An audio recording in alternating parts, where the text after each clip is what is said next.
Review code provided by Playside. Thank you.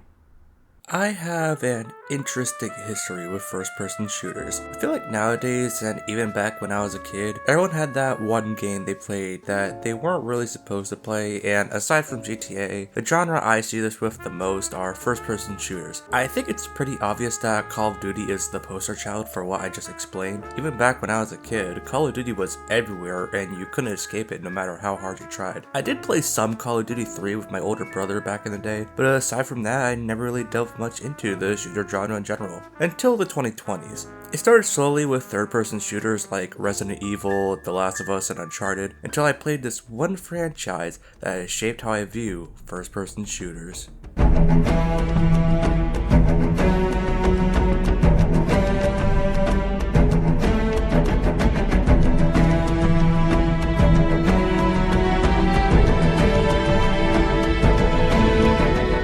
Halo changed my brain chemistry with how I enjoy first-person shooters, with its level design, core game loop, and how it handles the weapons and how you use them. To this day, I still love the Halo games developed by Bungie. I haven't yet played 5 and Infinite, but I do plan on getting to it. But that's for another time. But after Halo, I decided to try out a bunch of first-person shooters. I played the Modern Doom trilogy, Dusk, all the Half-Life games, and some online FPSs like Overwatch and Team Fortress 2. But before Doom the Dark Ages, there was one first-person shooter that had caught my eye with its aesthetic that I just had to see what this game was all about when it eventually came out. And that game is the game I'm covering today, Mouse PI for Hire.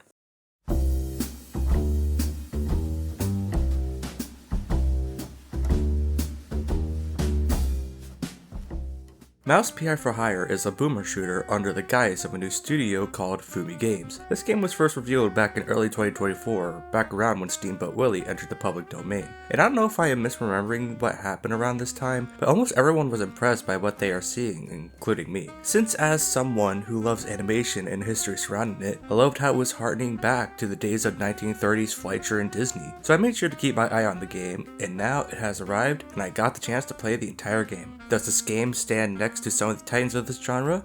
Let's find out. The premise of this game is that you play as an anthropomorphic mouse detective named Jack Pepper, who is meeting up with a journalist by the name of Wanda Fuller, who gives him his first assignment, where he has to look into the disappearance of a magician named Steve Bandle. Jack, after a bit of gun gameplay, finds Bandle's assistant, who is sawed in half, which I thought was pretty funny and charming, but doesn't have much to go off of, so he returns back to the office to sort through his clues, which leads to the adventure of a lifetime that he will definitely be getting. Now, the premise in of itself is pretty simple, I would say. It starts like many noir films at the time, with the media's res beginning with you seeing the end of Jack's journey in the game, which is a very effective storytelling technique as it hooks the audience at a crucial scene with them wanting to know how they got to that point. It also helps that the voice acting in this game is top notch for a studio's first game, if you ask me, but we will get into that in a little bit. Now, the most eye-catching thing about this game is the actual look of the game, which is the presentation, which means we are talking looks, sounds, and all that jazz. Mouse PI for Hire goes for a similar style to games like Cuphead, where they try to capture the 1930s animation look with the rubber hose-like designs and how the movies were all in black and white, because of at the time, cameras could only really display in black and white, as colored films were a thing yet. Overall, I think that Mouse is able to succeed in this field with flying colors. The game is 99% black and white, but they are able to make the characters, objects, and progression items and progression gates stand out, with the characters having a black outline on them and being more animated than the general environment around them. Same thing goes for the objects you can use during combat with the barrels of poison and fire. The progression items have a shining glow around them, and the progression gates have a slightly brighter white used on them that makes them hard to unnotice, which makes this game work well. One of my favorite things about the presentation in this game is how animated the guns are. The guns in this game are bouncy, which is shown well with when you are shooting it and reloading it, which does not get exhausting to watch whatsoever. There are also some animated cutscenes in this game, which, while not as smooth as animation from back then, still get the job done and look really good for what they are trying to do. The voice cast is also pretty darn solid in this game, with Troy Baker as the main character, Jack being a natural fit with his gruff attitude that you expect from detectives from back then. That this case was more trouble than it was worth. But, well, trouble is what I do.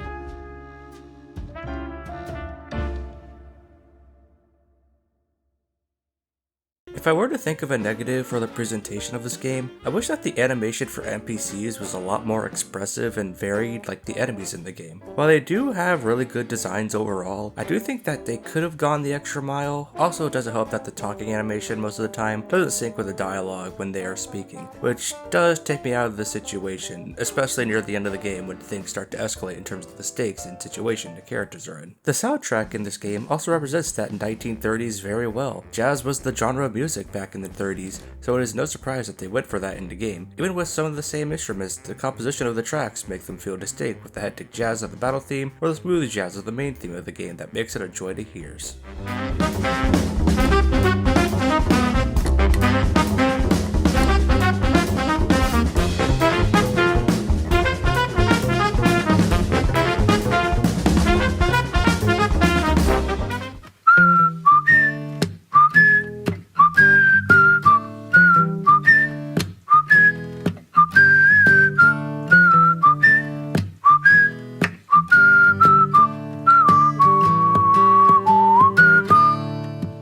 Now, let's move on to the controls and weapons that you use in this game. If I had to compare this game to some of the other shooters that are out there, I would say that this game leans more into the gameplay and levels of something like the modern Doom trilogy, where you have these big wide open areas where you could find secrets hiding in corners of the arena or sections, but it is still somewhat linear with how the levels are designed and connected. The controls in this game are similar to what you would expect from a shooter, like the jump button, crouching, and the dash that became a go-to move with the release of Doom Eternal in 2020. There are some things in this game that expand your moveset, but not in the typical way you expect. You get upgrades like a helicopter tail, grapple tail, double jump, raw run, etc. While the double jump and helicopter tail are good upgrades and can make fighting in the air more fun and stable, I find the other upgrades in this game don't really add much and feel more situational, especially with the raw run ability, which overall didn't really add much to the game aside from some platforming bits in the levels. The weapon selection in this game is pretty diverse, but they are some of the typical weapons that you expect from the shooter genre. You start out with a pistol, which gets the job done, then you get a shotgun, which is the gun that I love in almost every shooter with its sound design and close range versatility, grenade launcher, machine gun, super shotgun, rocket launcher, etc. In terms of how I feel about weapons in this game, some of the weapons I disliked using were the chainsaw weapon, as it didn't really do a lot of damage as I thought it was going to, but I didn't really feel much of an impact from it compared to something like the chainsaw from Doom Eternal. But I don't expect it to be a one-hit kill weapon, but for it to feel somewhat more punchy. The non-upgraded Tommy gun was not that fun to use, and its spread was a lot bigger than I thought it was going to be, and it led to me wasting ammo more than anything. But we will talk about this gun very soon. And I wasn't the biggest fan of the pistol or the jarhead weapon, as it felt like the rate of fire wasn't really my thing for the pistol, and for a late game weapon, the jarbrain didn't really live up to the build up to it that was the level. However, there are a good chunk of weapons in this game that I quite liked. The shotgun was really fun to use when I got it with how you typically use it. The super shotgun in this game was also good with the ability to set enemies on fire. The rocket launcher is as good as always, but I didn't really like how long the reloading takes for that weapon. But my favorite weapon in the game is the grenade launcher. Darvisher, I hope I said that name right. This is the typical grenade launcher you expect from a shooter, but what makes this gun work so well for me is its passive ability with the ammo that it uses. I will say that I am surprised that this game never introduced a sniper rifle like gun whatsoever throughout the campaign. I mean, you fight sniper rifle enemies throughout the game. In fact, they are some of the first enemies you really fight, but you never get to wield a sniper at all in this game since snipers are a go-to in these types of games, but it's whatever. One thing about the weapons in this game that you get around the 1/4 mark of the game is the ability to upgrade your weapons. Throughout the game, you will find schematics in the areas between enemy encounters or in secret areas that are in every level, and you can use them to upgrade the weapons that you own. These upgrades can do small things like increased ammo count, but some get major upgrades like the Tommy gun, where its spread gets smaller and smaller with each upgrade, which made it a gun I used a lot more. For this playthrough, I generally made sure that every weapon got the first upgrade, but gave most of the upgrades to my favorite guns, with them being the Tommy gun, the grenade launcher, and the super shotgun. In terms of other things to mention about the combat in this game is the melee in this game and how it impacts the combat loop. The melee in this game at first doesn't seem like they can do much, but there is actually actually a strat with the melee in this game, since aside from it taking up energy from the energy bar, which is used by any other physical ability you have like dashing or running on walls, but the melee kick you can do can stun enemies you hit. One of the core aspects of being in control in this game is to make sure that the enemies get stunned, which can be done through other methods such as kicking, as the shotgun in this game, while good as close range, stuns the enemies for a bit, and you can abuse this by quickly shooting them then kicking another enemy, so that you don't take that much damage. I also generally found kicking to be a go-to strat for enemies like the shrews, which are the tiny enemies that you fight throughout the game, as kicking them while they are carrying bombs leads to them exploding, which can deal damage or kill the other enemies around them. One other thing I need to mention is that I almost forgot about is the barrels in this game. Barrels in this game come in 3 varieties. There are either barrels that light enemies on fire, barrels that freeze enemies, and barrels that can release a poison fog. But what makes the barrels more satisfying to use in this game is that you can carry barrels and throw them. This could be pretty useful for dealing with a horde of enemies right then and there as soon as they show up, or be a last ditch effort from when you run out of bullets. It also just makes me feel more engaged in the combat, as I am the one in control over them than just shooting them because I have to or I miss shot. Overall, I found the combat in this game to be pretty well designed, but that doesn't mean that there aren't any issues with it at all that I will get into a little bit. But since we are talking about the gameplay, I might as well talk about the bosses. Bosses in this game are an aspect of the game that I don't really want to talk about much, as this game has the same problems as most bosses in shooter games. Bosses in shooter games most of the time have the player just shoot at the boss as they have no reaction to your shots and just send you a barrage of explosions of gunfire at you. The only shooter I could think of that had good bosses of any kind was in Doom the Dark Ages, as the bosses react to your shots and have more than just one attack, with the final boss of the game being the standout boss in the modern Doom trilogy, even though that boss goes on for a bit too long for my liking. But all the bosses in this game are just you shooting at the main boss, while you also have to deal with the regular enemies in the levels, while the boss also deals a shit ton of damage to you, which is honestly the worst kind of a boss in a shooter if you ask me. The only boss in this game I found interesting was the boss in the estate, where you have to use your flashlight to deal damage to her as she reacts to your actions from your flashlight, to your gun shooting at your shield, but she still suffers from the other problems like bosses in this game generally have. Now, let's get into some of the problems I have with this game. One of the things about this game that didn't really sit right with me is how cash works. During the game, you come by cash that can be found in small areas, safe that you can break into, and can be dropped by enemies. Now, enemies dropping currency in shooters isn't really a new thing, as games like Resident Evil 4 did that back in 2005, but more so the way cash is handled doesn't really work for me. There is a shop in this game where you can buy ammo, newspapers, comics, and baseball cards. Oh yeah, there is a baseball minigame in this game, and I didn't really care about it all that much, but that's all you really do with the cash in this game. And with how much cash you can get from just the enemies that drop it, and with how widespread it is, I just didn't really think much about the cash I was getting and generally stopped trying to get cash at a certain point and used it for refilling my ammo. If cash was not as widespread and you can get most of it from secret saves in secret areas, I wouldn't really have a problem with how the cash works in this game, as it would then incentivize you to use your weapons a lot more. Another issue I have is that I think this game is way too long for its own good. Now, the content in this game is pretty darn fun and throws new ideas to you, but the way it is distributed made the game feel like I was going through the same content or not really getting much variety out of it. It's kind of like Spyro 1 in that sense, where the game was fun from the beginning, but after a while I felt like I got most out of it and started to feel bored near the end. There's also the fact that Mouse PI for Hire is a pretty long old style shooter, clocking in at around 10 to 12 hour mark, though that may depend on the skill level of the player themselves. But yeah, after a while, I overall feel that the game could have ended an hour or two before the ending, but cutting a few levels for bosses. Another issue I have with this game, and it is the biggest problem I have with the game, is the difficulty design. The game has standard 3 difficulty levels that you expect from most games, with easy, normal, and hard. I played most of the game on normal difficulty, since that's how I generally play most games for the first time, but I did play a few levels in this game on hard mode. But overall, I thought that the difficulty seemed a bit unbalanced. When I was playing normal mode, I thought that the difficulty was just fine, or it was not too easy, but also not too hard. But the difficulty never really went higher than that for me. I would only die when I made a mistake or focused too much on one thing instead of my surroundings. It felt like normal mode should have been the easy mode for how little I was challenged around the end of the game, where it should have been a bit more difficult. So then I decided to try a level on hard mode, and I think that hard mode is a bit too much. Hard mode I expected to have the same number of enemies, but made them a bit more aggressive. But instead, the hard difficulty makes it so that a bunch of enemies show up to swarm you, as well as having them fight fire their weapons quicker and do more damage to you, which was to the point that I started to get overwhelmed by them. There also really isn't really a reason to play this game on hard mode, because unlike all other shooters out there, this game doesn't have an achievement that you get by finishing the game on hard mode.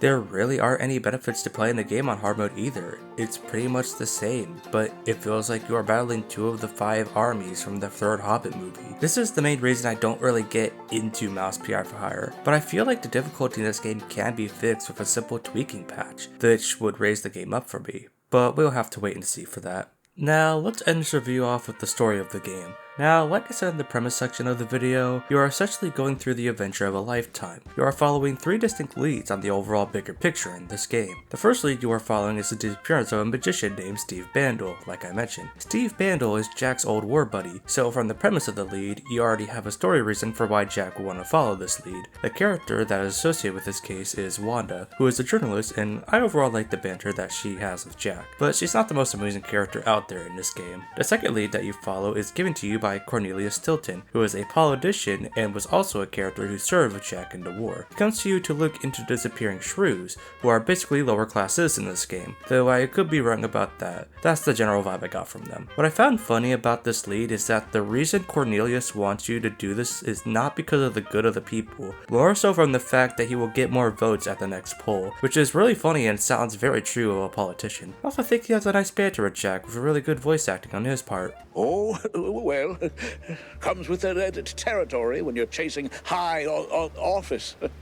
The final lead you follow is given to you by Vivian McCarthy. She tells you that there's been a murder of a star named Betty Lynch, which she asks you to find out about. This of the 3 leads didn't really entice me the most in terms of the story reason, but I do like that you go through a film studio, which leads to many funny things in the levels, and how the justification for the things that go on there is that they are filming a movie, which is clever. Now, what I like a lot about these leads is that they start out simple enough, but the further into them you get, the weirder the situations become. My favorite example for this is that you start out looking for Steve by going to the opera and other areas he might be in, but this then leads you into going into a mental institute and hallucinating one of the minor side characters and talking to a brain, which made me question the game's own sanity up to that point. This happens in the other leads of the cases, with the colors and the murder of the film star, and the call over the missing shrews. The situation of the leads will never be boring in this game. There are also some characters who aren't connected to any of the leads, but you still talk to every now and again. The first of these 2 is Tammy, who is the spunky mechanic who is the one that upgrades your weapons in the game. I like her for her personality, but I wouldn't be surprised if you forgot she existed in this game. The other character is the bartender, who I forgot the name of as you didn't really talk to him and I never really found him as memorable of a character compared to the others in this game. One thing I also like about this game is how the areas in this game feel lived in,